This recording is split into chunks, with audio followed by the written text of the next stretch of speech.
I wanted to go over why we install fiberglass doors.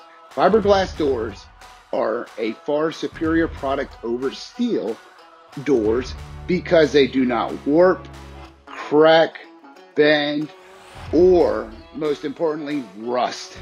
So that's the one thing when we see doors, steel doors, is they always seem to rust. That's the number one issue with them.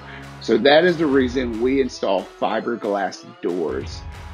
If you're wondering, because you've looked at your door and you know it's time to replace it, you're probably wondering how much does it cost?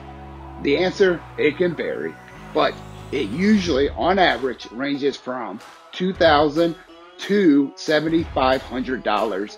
And the reason it's such a big number is it may depend on if you have a single door, a double door, or a triple door, and what colors you decide to paint it. But to purchase it, install it, paint it, and put it back together, it ranges between $2,000 and $7,500. If you have any questions about fiberglass doors or door installation, feel free to call us or email us at admin@paintingandhomeimprovements.com.